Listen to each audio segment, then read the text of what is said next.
Right now to the World Cup, where Team USA took on Wales in their opening match of the tournament in Qatar. Last night's game ended in a 1-1 tie, leaving the team's hopes of progressing to the next round hanging in the balance. NBC News foreign correspondent Megan Fitzgerald joins us now from Doha with more on this. So, Megan, it was an eventful game. How'd the team feel about coming away with a tie? Yeah, guys, it was a disappointing turnout for Team USA. They knew just how important, how critical yesterday's game was against Wales. And look, they came out hot. They were doing well throughout the majority of the game. It was just in the end with that penalty kick that tied up the game with Wales. This does not mean that Team USA is out of it. It just means that it's a little bit more difficult for them to try and advance to the next round. And as you know, Friday, a huge game coming up against England, and it's going to be challenging.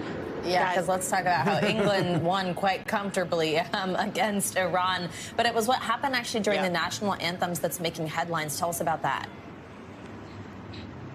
Yeah, you're absolutely right. You know, what we've seen over just the last couple of days here is that this is a tournament covered in controversy. It's human rights, it's social justice, it's politics, and it's sports colliding into one. And what we saw yesterday was this bold statement by the Iranian team, standing silent while their national anthem was playing in the stadium, seemingly standing in solidarity with the women of their country. I had an opportunity to speak and ask this question to fans that were going inside the game.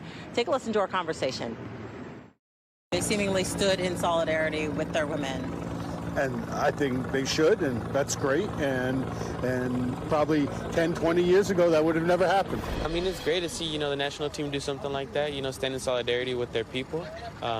Yeah, I mean, always great to see something like that. We wish more countries would do that. Yeah, these fans are paying attention. They're here, of course, to support their team, but they really are focusing on also the news and what's really going on here.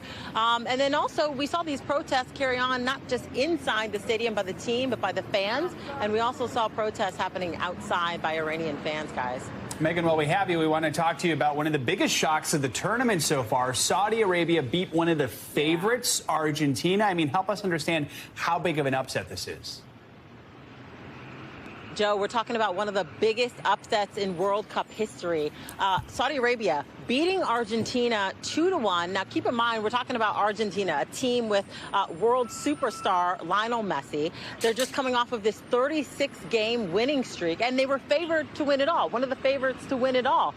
So this is a huge upset. It doesn't mean, though, that Argentina is out of it, just like the Americans. It doesn't mean that. It just means that it's not looking good moving forward, and certainly is a lot more challenging for them to advance. Joe? All right, Megan, covering it all for us. Thank you so much. Thanks for watching our YouTube channel. Follow today's top stories and breaking news by downloading the NBC News app.